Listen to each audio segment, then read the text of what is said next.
फैगौ विधानसभा बिसायख'थियाव 1 नं गसाइगाव विधानसभा बियाबाव BPF दोलोनिफ्राय सागर बसुमतारीखौ बिजाथि महरै हास्थायदों ओनसोलनि गोबां रायजो राजाफोरा।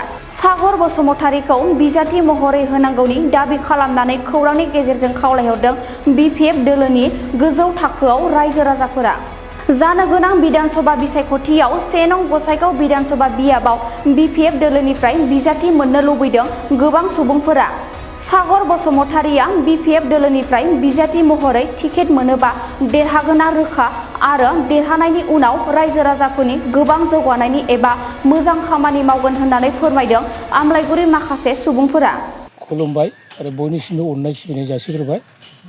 दा जोङो बेखौनो सानलायनानै एबा रायजो राजानि मदद लानानै जों बेखौनो सानदों फैबाय थानाय विधानसभा जोंनि 1 नं गसाइगाव समस्तिनि जानानै BPF दोलोनिफ्राय जोङो रायजोनि जानानै सागर बसुमतारीखौ जोङो सायख'दों आरो जोङो आसा खालामदों एबा जोङो फोथायनाय दं बे सागर बसुमतारीनि सायाव बियो रायजोनि हाबा मावगोन भबिष्यत जोंनि गोरिब गुन्द्राफोरनि गांनाय उखैनायखौ सुफुंगोन होननानै जोङो बेखौनो आसा खालामदों।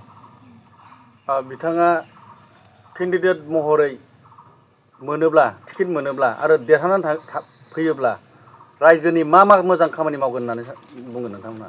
जों बेखौनो आसा खालामदों जोङो प्रत्येक रायजो राजाफोरनिफ्राय जे बिथाङा जोंनि बे 1 नं गसाइगाव समस्तिनि जानानै टिकेटखौ मोनोब्ला जोंनि गांनाय उखैनाय एबा जोंनि रायजो राजाफोरनि मोजां हाबा मावगोन जों बेखौ आसा खालामदों।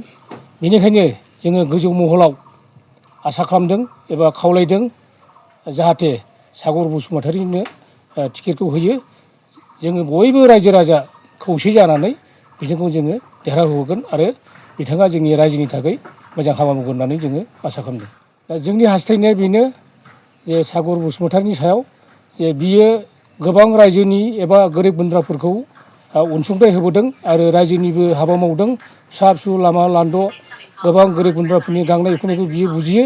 दा बेनिखायनो जों प्रत्येक गामियाव जों हाबनानै खबर लाबाय एबा गिदिंबायबो रायजोनि हाबा मावगोन आरो बियो जोंनि भबिष्यतखौ बियो नायगोन होननानै जोङो आसा खालामदों।